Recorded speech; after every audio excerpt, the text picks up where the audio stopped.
Pelarian GSH, anak bos toko roti yang menganiaya karyawannya di kawasan Cakung, Jakarta Timur, berakhir sudah. Polisi menangkapnya di sebuah hotel di Sukabumi, Jawa Barat. GSH kemudian ditahan di Mapolres Metro Jakarta Timur dan terjerat pasal 351 dengan ancaman hukuman 5 tahun penjara. Penganiayaan bermula saat DAD, seorang karyawan toko roti milik orang tua GSH, menolak disuruh untuk mengirimkan makanan ke kamar pribadi pelaku. Tak hanya dianiaya, korban juga mengaku kerap dihina pelaku yang mengaku kebal hukum. Pesan GoFood minta saya untuk nganterin ke kamar pribadinya.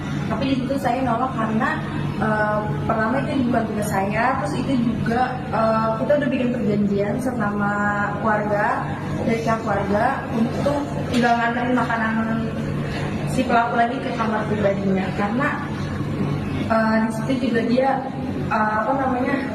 ngomong kalau dia tuh saya orang miskin, terus babu kayak gitu juga, terus dia juga ngomong orang miskin kayak lu mana bisa masukin ke penjara gini, bahkan dia juga ngomong gitu. Jadi saya ngerasa kayak sakit hati, makanya saya nggak mau nganterin makanan lagi ke atas. Terus dia setelah saya nolak, dia marah sama saya.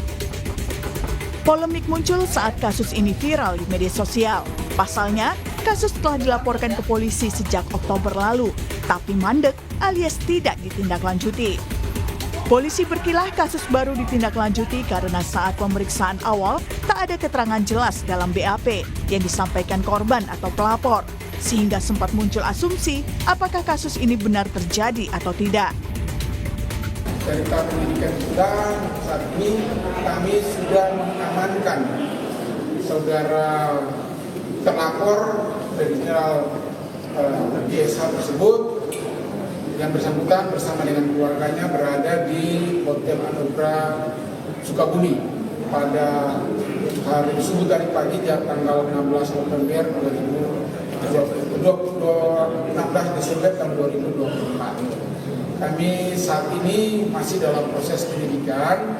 Kami melakukan langkah-langkah sesuai dengan SOP yang berlaku dalam penegakan hukum.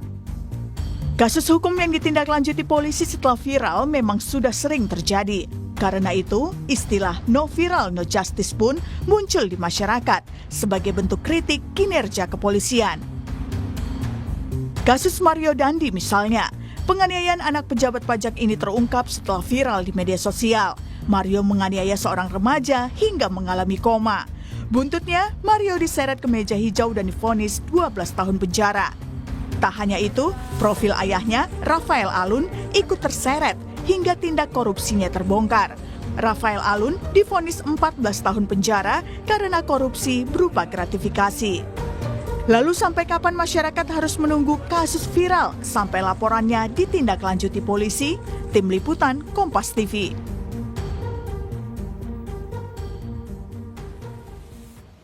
Penganiayaan karyawan oleh anak bos toko roti viral di media sosial. Sejalan dengan itu, laporan penganiayaan yang sempat mandek selama 2 bulan di kepolisian pun akhirnya ditindaklanjuti.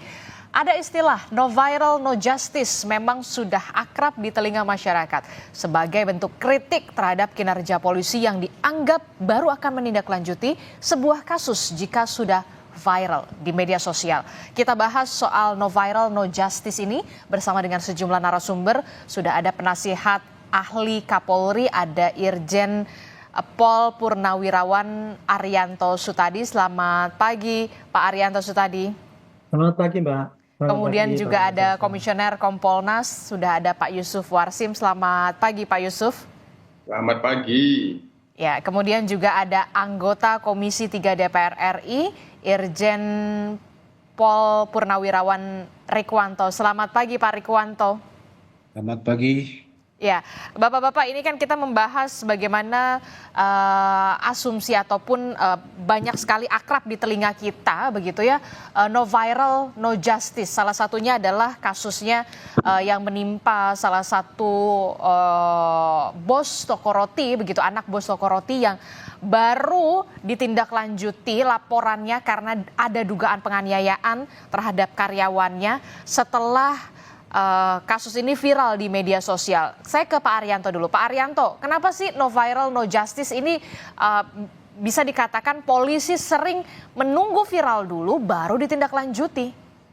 Ya, dan kalau menurut saya sih sebetulnya kasus diterlantarkan oleh polisi itu bukan sekarang saja yang terjadi, tetapi sudah sejak dulu. Saya jadi polisi mulai tahun 71 ya.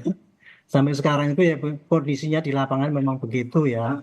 Dan sekarang ini istilahnya no viral no justice karena beberapa contoh kejadian-kejadian terakhir itu walaupun kejadian itu sangat serius ya, kemudian tidak tertangani dan kemudian baru ditangani polisi setelah diviralkan, kan kira-kira begitu ya. Itu yang terjadi. Kalau menurut pandangan saya begini, kasus itu ya dilaporkan oleh polisi kemudian ditindaklanjuti oleh polisi itu kecepatannya itu tergantung daripada kondisinya kasus itu sendiri. Bisa dibagi dua ya. Kasus yang cepat ditangani itu biasanya kalau kasusnya itu ringan, sepele gitu, dianggap ringan sehingga itu mudah sekali maksudnya tidak menarik perhatian gitu sehingga tidak salah-salah menangnya gitu. Yang kedua kurang bukti, dilaporkan kurang bukti sehingga penyidik merasa kesulitan untuk melakukan tindak lanjut gitu. Makanya sekarang kan kalau laporan kan mesti diminta bukti-bukti yang cukup supaya bisa dapat ditindaklanjuti.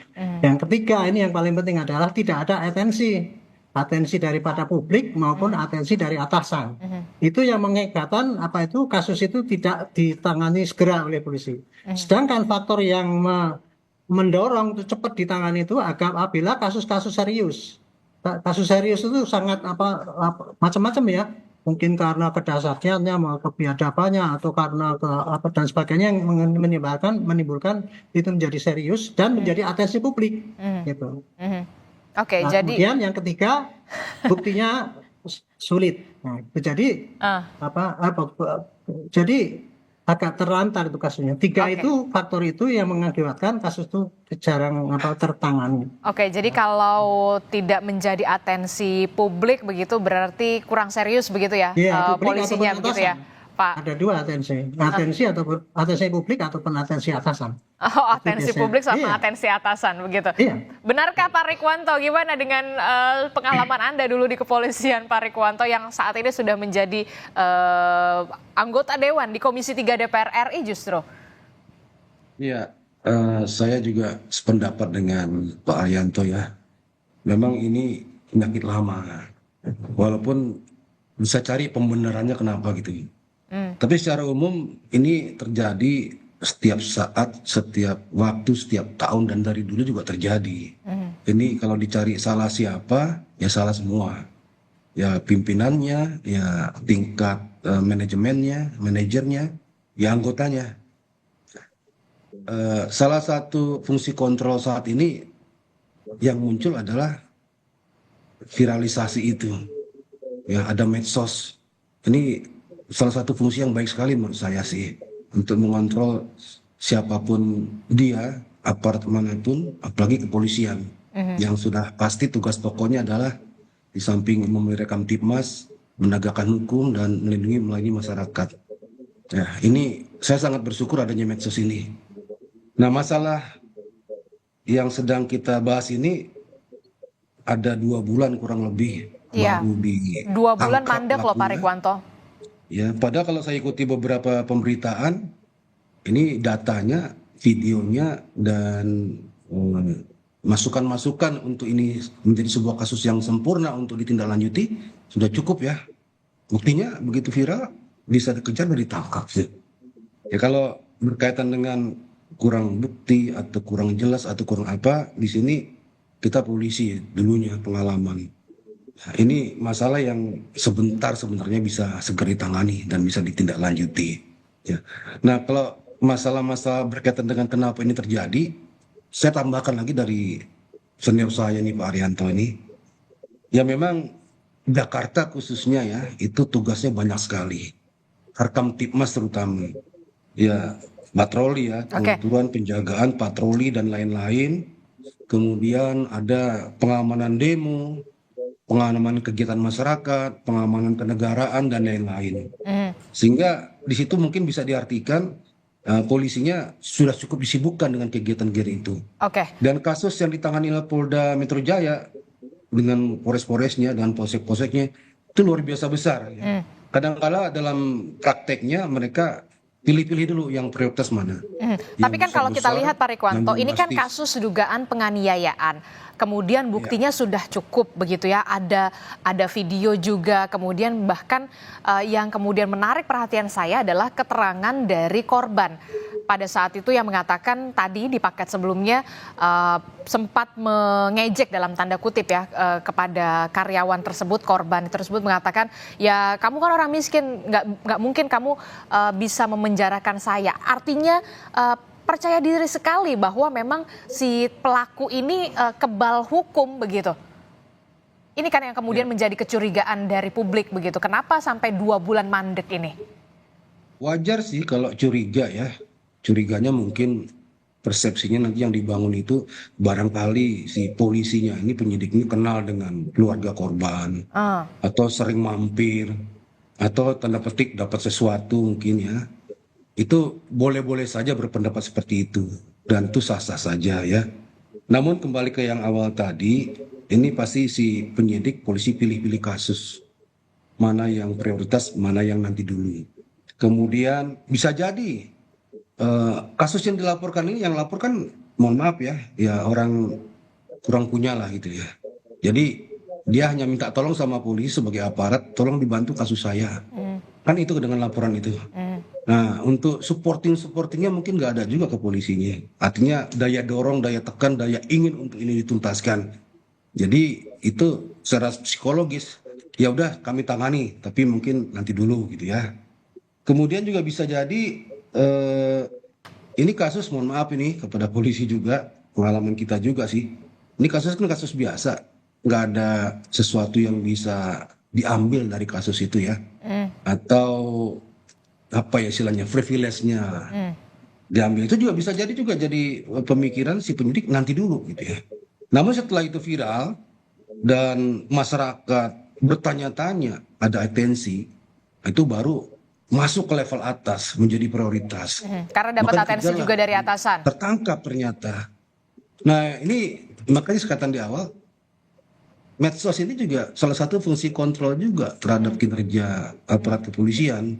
Ya, manakala ada kasus yang memang bisa dan cepat bisa ditangani, siapapun korbannya, siapapun pelakunya, kalau secara hukum memenuhi unsur pasal yang dituduhkan, ya go ahead, langsung tidak lanjuti. Nggak usah nanti-nanti, karena kalau dalam penanganan kasus pidana itu makin lama itu makin hilang bukti-buktinya, keterangannya bisa Sudah ada berubah, contohnya kasus Vina. kaitannya ya makin kabur, makin cepat makin baik. Prinsipnya begitu, jadi tidak ada alasan untuk menunda-nunda karena hal-hal yang non teknis atau yang lain-lain ya. Saya bersyukur juga ya medsos ini menjadi pengawasan juga bagi kepolisian ya. Cuma memang no viral no justice ini ya nggak begitu mungkin ya. No viral no attention ya. Itu dulu. No viral no attention udah gitu ya. atensi Jadi nunggu nggak ada, ya no atensi justice publik baru sama gitu. atensi atasan dulu ya.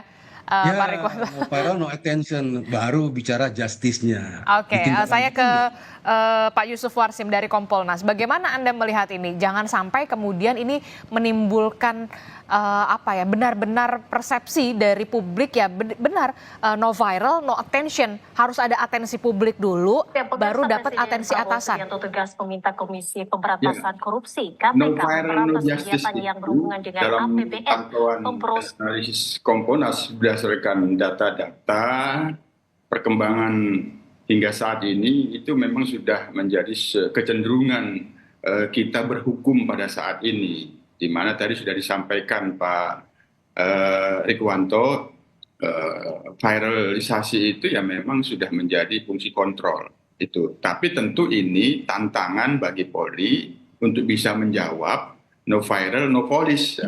Ini tidak ada keadilan apabila tidak ada polisi, itu harus dijawabnya seperti itu. Nah, kalau kita melihat kaitannya dengan kasus penanganan kasus penganiayaan pegawai toko roti ini yang di Jakarta Timur ini memang secara umum kami sebagai pengawas berdasarkan data-data yang kita miliki, yang kita analisis itu pertama Ya faktor secara umum itu kultur budaya melayani masih harus terus dibenahi itu. Nah, Tapi kenapa sepertinya tidak belajar ya dari kasus Vina begitu ya? Kasus Vina saja sudah bertahun-tahun begitu, ketika viral lagi begitu barulah dibuka lagi berkasnya. ya budaya ini kan budaya itu tidak mudah, itu harus terus-menerus dilakukan pembenahan karena budaya itu berjangka panjang. Kan kalau kita survei, meskipun ada kasus viral, tidak semua penyidik Polri di seluruh Indonesia itu dia care dengan kasus yang sedang viral di tempat lainnya.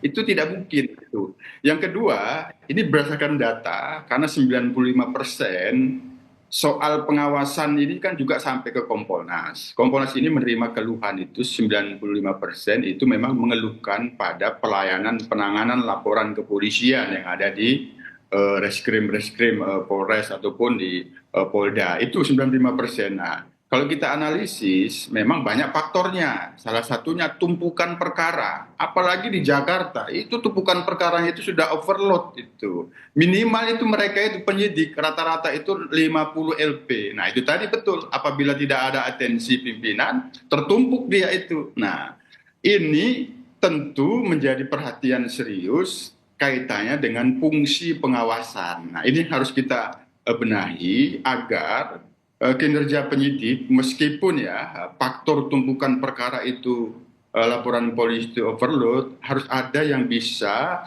secara serius pimpinan itu mengawasi agar ini dilayani. Nah, ini kan persoalan masyarakat yang membuat laporan polisi ini sudah SOP-nya itu sudah bagus. Kamu berikan SP2HP itu diminta ataupun tidak diminta. Sepanjang menurut kami, karena kami ini 95% menerima keluhan, kalau SP2HP-nya itu lancar, diminta dan diminta, pelapor itu punya optimisme dan keyakinan kepada penyidik bahwa laporan polisinya akan ditangani dengan baik. Nah, ketika itu tidak diberikan pelayanan dengan baik, kaitannya dengan SP2HP itu, sampai 6 bulan bertanya-tanya itu si pelapor, ini bagaimana ini laporan polisi saya ini.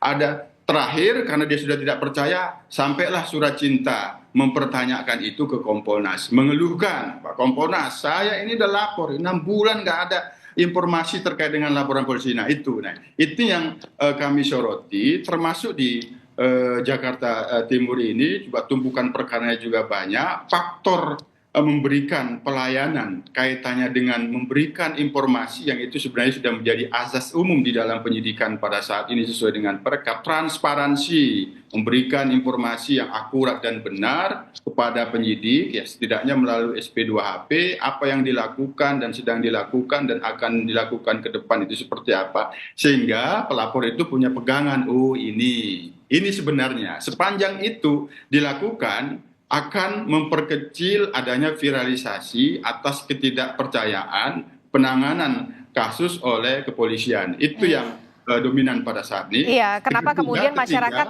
sekarang lebih memilih untuk memviralkan memang bukti, misalkan dugaan penganiayaan semacam ini begitu diviralkan dulu, kemudian viral, barulah kemudian dapat attention itu. Itulah yang kemudian harus menjadi dalam tanda kutip koreksi juga dari pihak kepolisian dan juga Kompolnas. Ini harus ada upaya bersama untuk memperbaiki ini semua, Pak Yusuf Warsim. Betul, untuk itulah yang paling penting ini kan bagaimana rekan-rekan penyidik ini bekerja di dalam pengawasan yang benar-benar dilakukan. Kan ada pengawasan penyidik juga sebenarnya, hanya memang sekali lagi ya itu tadi ya, kultur atensi pimpinan yang itu bisa menjadikan prioritas. Nah, oleh karena itu seperti yang disampaikan ke Kompolnas juga, ketika penanganan laporan polisi itu dirasa mandek, itu sampai ke Kompolnas, kita berikan atensi, memang langsung cepat dia bergerak itu.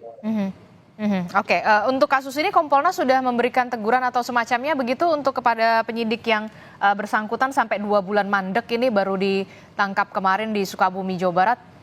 Ya, ini bagian dari wujud dorongan Kompolnas yang kemarin ini, karena kami sendiri sejak adanya viral itu langsung memberikan atensi, monitor ke Polda, ke Polres, ini ada viral ini. Mereka langsung respon dan kita laporkan juga ke Pak Ketua Kompolnas Pak Budi Gunawan juga langsung merespon, segera itu diatensi, didorong itu secepatnya. Maka kemarin langsung mereka bekerja sehingga akhirnya dilakukan proses yang sudah ada ini dipercepat penangkapannya, itu kemarin. Berarti dalam hitungan jam ya ketika dapat atensi atasan ya, Pak Yusuf? Bukan, atensi Kompolnas itu sebenarnya sudah 1 minggu yang lalu kita sejak adanya viral itu kita sudah sampaikan ke Polres Jakarta Timur, ini nanti apabila tidak bisa secepatnya, kemungkinan akan menjadi masalah yang viral di masyarakat, akhirnya itu menjadi disorot kinerja penyidikannya. Itu sebenarnya sudah kami sampaikan.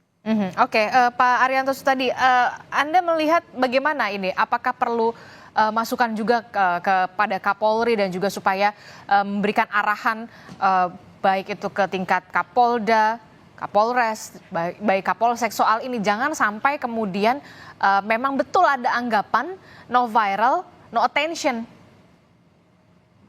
Iya, saya terima kasih ya dengan Kompas ya ini. Saya kira ini sangat penting sekali ya. Ini masukannya ini, diskusi kita ini masukan kepada Polri. Ya. Karena Polri sendiri juga sangat sibuk sehingga mungkin tidak sempat memperbaiki apa-apa yang kurang ini ya. Sibuk dengan kesibukan sehari-hari. Nah, saya tadi melengkapi yang tadi ya. Tadi saya mengatakan bahwa ini no viral karena kasus ringan dan berat itu baru ditinjau dari faktor jenis kasusnya. Kalau dilihat dari faktor penyidiknya seperti tadi sampaikan Pak Revanto, Pak Yusuf segala itu ya. Itu nomor 1 karena spirit penyidik itu ya yang menentukan kecepatan itu respon. Yang kedua profesionalisme juga. Dan yang ketiga sugesti. Sugesti itu tadi ada yang sugesti dari yang bersangkutan atau yang berperkara ataupun sugesti dari pimpinan ataupun ada atensi intervensi dari pihak-pihak lain. Itu yang menentukan juga kasus itu cepat dilakukan. Tapi satu lagi yang paling mengakibatkan itu terjadi no viral, no detention atau no justice itu tadi menurut saya memang sistem pengawasan ya. Ini sistem pengawasan di sini saya nyarankan ada 3 yang perlu diperbaiki. Saya kaget kemarin mendengar seorang YouTuber mengatakan bahwa dulu perkap itu di polisi itu ketika saya masih dinas saya 2009 itu perkap mengenai pengendalian perkara itu saya bagi jadi Pak kasus ringan, sedang, berat. Untuk kasus ringan Pak maksimal 1 bulan harus selesai, sedang sekian bulan dan berat sekian bulan. Tapi rupanya itu sekarang dirubah itu Pak Revanto, dicabut tuh perkap itu, sehingga tidak ada batasan lagi. Ini menurut saya ini harus dikembalikan lagi kalau kita ingin ini ya, supaya Pak penyidik di lapangan punya pedoman gitu. Kasus ringan harus cepat, kalau berat ya itu maklum kan gitu. Yang kedua mengenai pengawasan sistem ya, sistem pengawasan daripada hukum sendiri ya. Kalau menurut saya sistem hukum kuhap kita itu menuntut suatu kasus penyelesaian yang lama itu loh.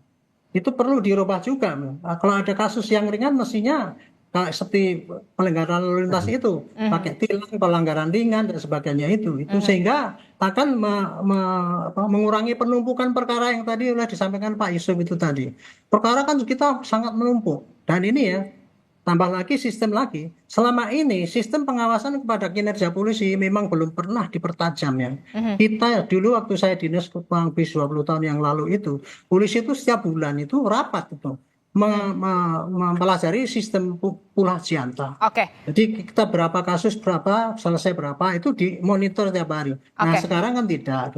Nah saran saya ini polisi sendiri harus sudah merubah sistem operasionalnya, yaitu dia tidak hanya menyerahkan begitu saja kepada anggota di lapangan, tetapi juga mempedomani apa yang dituntut oleh masyarakat itu. Jadi kita jangan sampai kemudian hanya bekerja apabila hanya diviralkan baru jalan. Saya kira ini bagus sekali acara ini ya. Jadi mudah-mudahan polisi merubah sistemnya itu, sistem pengawasan dan kemudian merespon ini dengan cepat. Tidak hanya sarana-sarana yang dibikin, sekarang kan ada sarana online itu LP2HP SP2HP dan sebagainya itu hanya proforma aja tuh kelihatannya. Jangan sampai hanya sebatas ini saja ya. Nah ini yang kemudian menjadi menarik adalah ketika viral begitu ya. Ketika viral ada kotak Pandora yang kemudian terbuka. Contohnya salah satunya adalah kasus Mario Dandi. Awalnya soal kasus Mario Dandi terus kemudian viral, kemudian mendapatkan atensi dari publik, bahkan atensi nasional. Terbukalah kotak Pandoranya, kemudian ditelisiklah soal orang tua Mario Dandi pada saat itu, kemudian akhirnya masuk ke ranah Rafael Alun. Inilah yang kemudian sebenarnya tidak sengaja ketika viral itu kotak Pandora terbuka. Nah, yang kemudian saya pertanyakan lagi adalah ada lagi nih kasus yang juga menarik perhatian adalah soal kasus di Palembang. Kasus dugaan penganiayaan terhadap dokter koas yang dilakukan oleh sopir majikannya. Nah, yang menarik perhatian saya adalah kemudian kemarin seharusnya memang dokter koas junior Lady Aurelia dan ibunya ini harusnya diperiksa di Polda Sumatera Selatan. Tapi kenapa kemudian diperiksanya ini adalah di Polsek selama 11 jam. Padahal yang memeriksa itu adalah penyidik dari Polda Sumatera Selatan. Inilah yang kemudian menjadi pertanyaan ketika juga diperlebar lagi soal orang tua dari Lady Aurelia ini yang ternyata salah satu pejabat di salah satu kementerian yang bisa saja membuka kotak Pandora lagi begitu ketika viral di media sosial. Jangan dijawab dulu Pak Arianto, Pak Yusuf Warsim dan juga Pak Rikwanto. Kita akan jeda dulu, usai jeda kami kembali.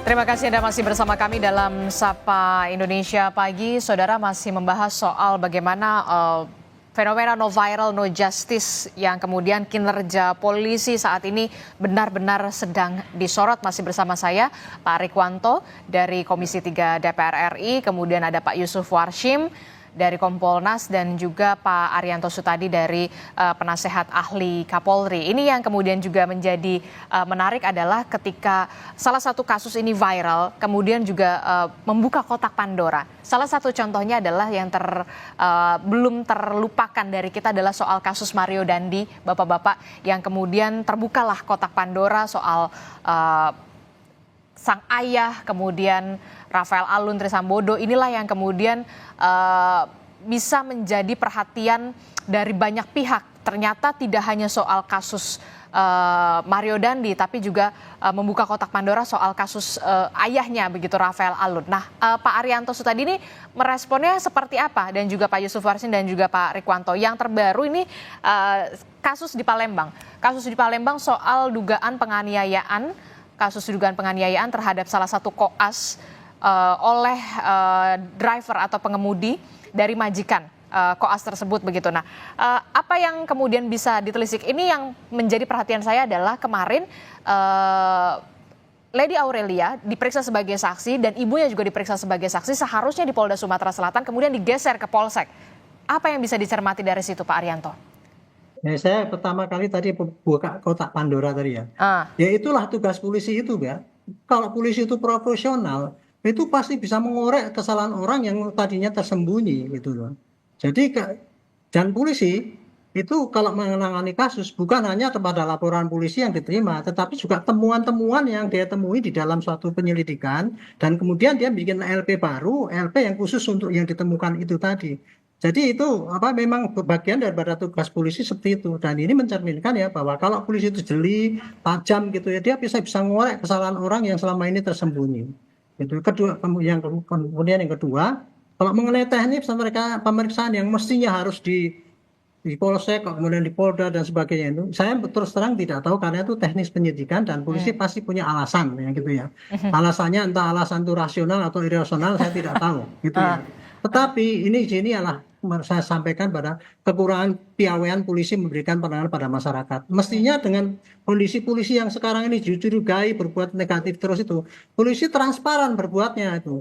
Apa yang dikerjakan laporkan pada rakyat. Ini terpaksa orang ini saya periksa di sini karena demi keamanan, demi kecepatan dan sebagainya. Rakyat tidak akan curiga, Bu, dan tidak akan diputar-putar oleh publik media publik tadi bahwa polisi ini selalu dicurigai terus gitu. Ini saya kira.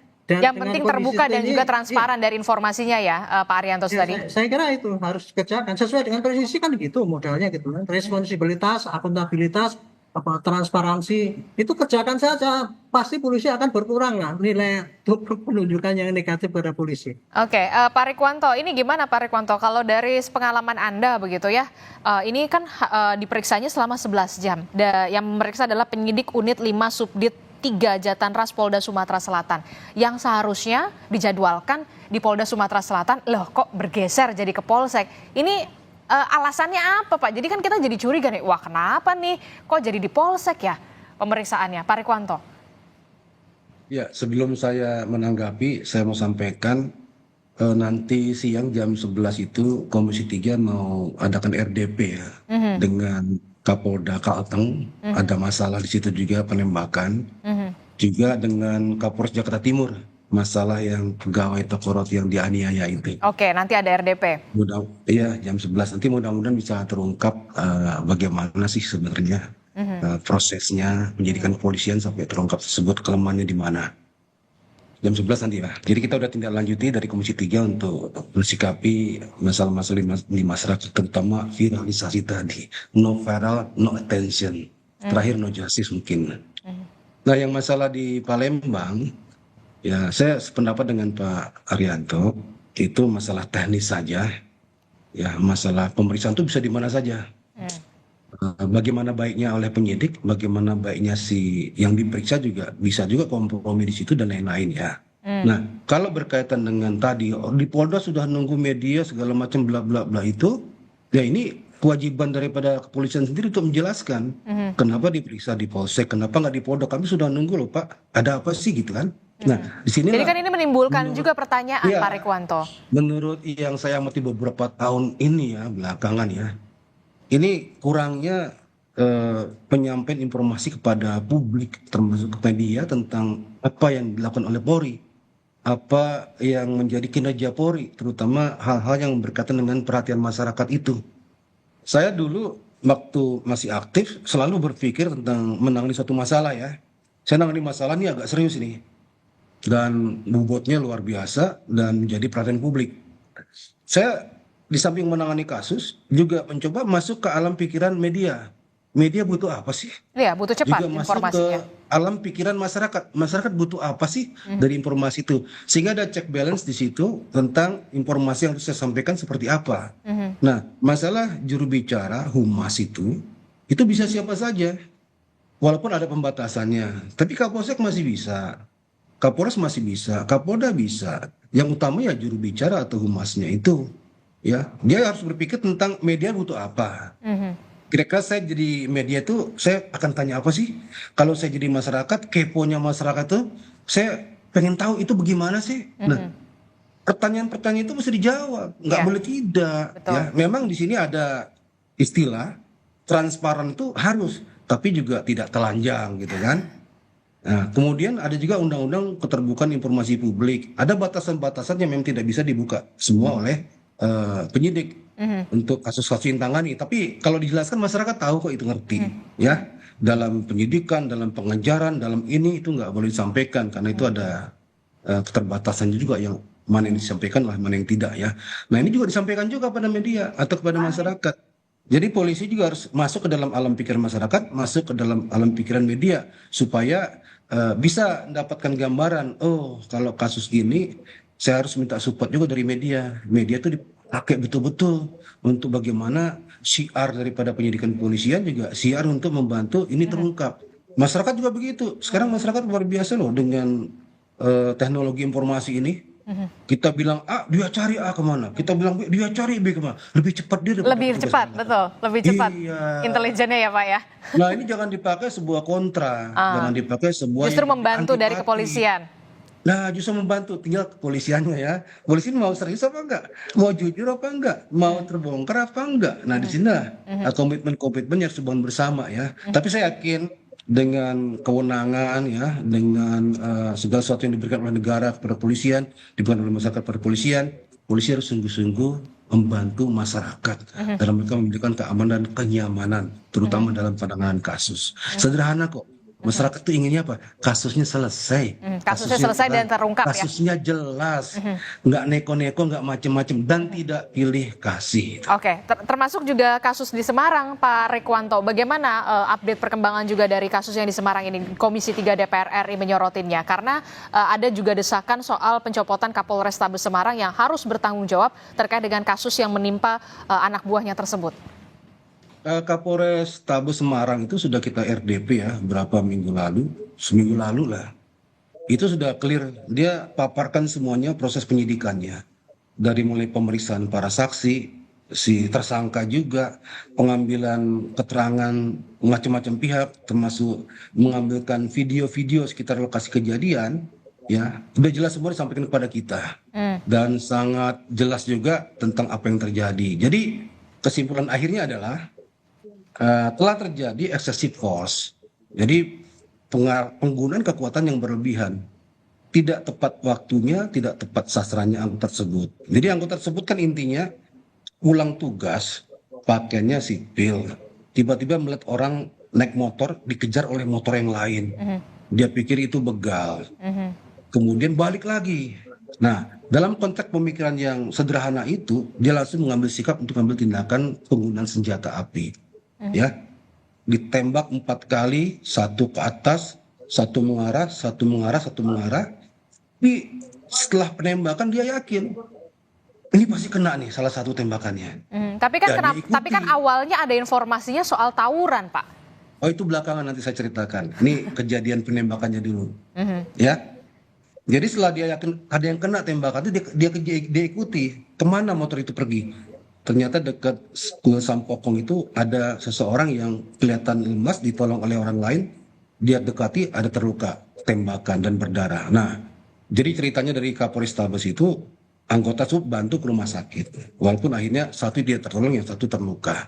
Nah, dia merasa dia terlalu cepat mengambil tindakan dan itu risikonya. Ya. Nah, masalah tawuran itu seperti yang saya dapatkan dari keterangan Kapolres Tabes. Jadi tawuran ini bukan seperti yang kita sering lihat di televisi ya, di YouTube. Di Jakarta itu ada serombongan anak kelompok A, serombongan anak kelompok B, ketemu satu tempat di jalanan atau di lapangan atau di kampung mana, terus lempar-lemparan, acung-acung kelewang pakai gear, nggak begitu. Jadi tawuran yang dijelaskan oleh Kapolres Tabes itu, yang di Semarang itu adalah janjian. Jadi di sana ada namanya yang dijelaskan ya, gangster. Gangster tuh pucuknya, di bawahnya ada 2 kelompok, geng motor A, geng. Tapi sebagai bentuk tanggung jawab seorang pimpinan terhadap apa yang dilakukan oleh anak buahnya itu bagaimana? Ini kan kemudian menjadi pertanyaan juga. Ada kelompok gitu kan. Nah, mereka janjian di lapangan, ketemu di mana? Naik motor. Jadi bukan kelompok yang banyak. Dan mereka memvideokan sendiri aksi-aksi mereka.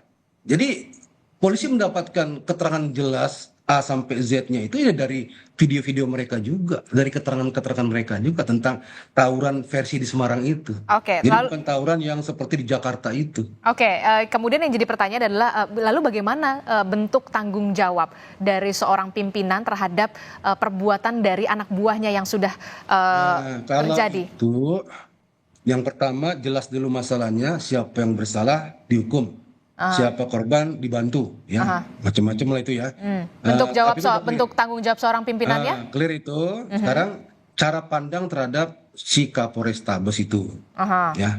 Nah ini mestinya ada pemeriksaan dari Propam sendiri tentang sejauh mana dia mengarahkan anggotanya, menyentuh anggotanya, memberikan tausiah-tausiah tentang pelaksanaan tugas yang baik, ya kan, kontrolnya, bagaimana juga mensikapi kasus ini terhadap anggota dan kehidupan masyarakat, ya. Jadi secara persen dia akan dibedah oleh Propam. Nah hasilnya diberikan kepada pimpinannya, kepada Mabes Polri juga. Ini masih layak nggak sebagai Kapolres Tabes? Nah iya, karena kan satu nyawa melayang, Pak Rikwanto. Mungkin begitu, ya. Nah ini kita lihat aja, ini kan karena sifatnya kebijakan pimpinan dari apa yang menjadi masukan dalam pemeriksaan tersebut.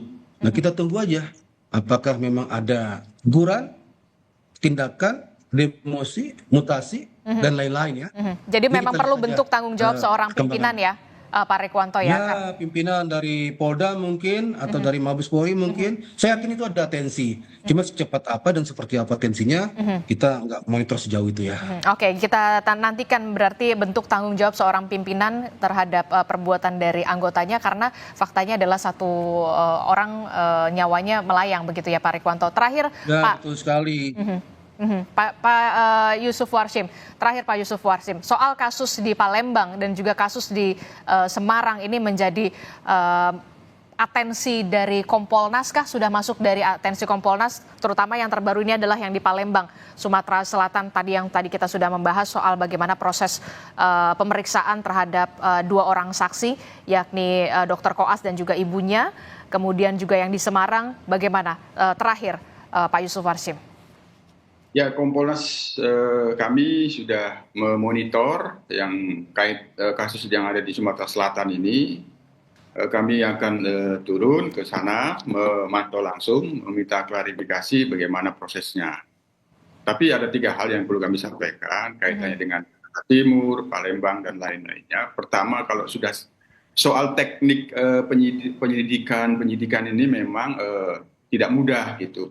Pasti dipastikan dalam setiap penanganan laporan polisi, diselidiki, disidik itu selalu menemukan adanya hambatan-hambatan. Nah, hanya untuk memastikan penyidik benar-benar bekerja, disitulah pentingnya ada pengawasan yang dilakukan oleh tim pengawas ya Bakwasidik yang ada di Polres itu, termasuk pimpinannya Kasat Reskrim, bagaimana meminta update perkembangan laporan polisi yang diselidiki di masing-masing unit itu diawasi kanitnya untuk bisa meminta kaitannya dengan penyidikan. Apakah ada hambatan? Nah, dalam kasus Jakarta Timur itu memang kami lihat kalau ini teknik penyidikan ya, ada hambatan, memang ada hambatan di dalam proses untuk mendapatkan bukti-bukti, itu ada hambatan. Tapi ini sekali lagi teknik penyidikan, memang ini harus betul-betul dalam bentuk pengawasan. Yang kedua, transparansi, ya, transparansi.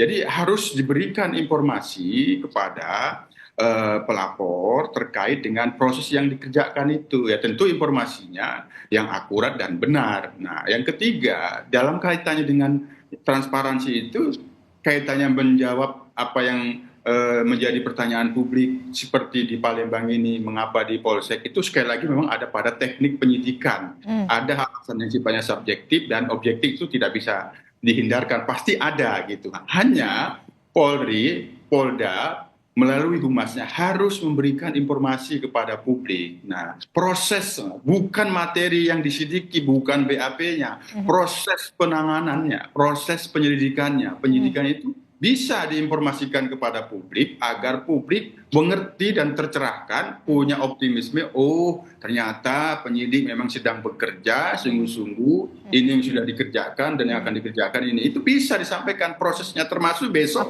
Kalau hari ini jadi di Komisi 3, yang diundang itu bisa menyampaikan proses penyelidikan dan penyidikannya, tentu tidak telanjang memberikan yang kaitannya dengan misalnya BAP, bagaimana pembuktiannya, itu tentu ada ranah pada jaksa penuntut umum di pengadilan nanti. Tapi prosesnya itu penting, masyarakat itu mengamin itu, Mbak.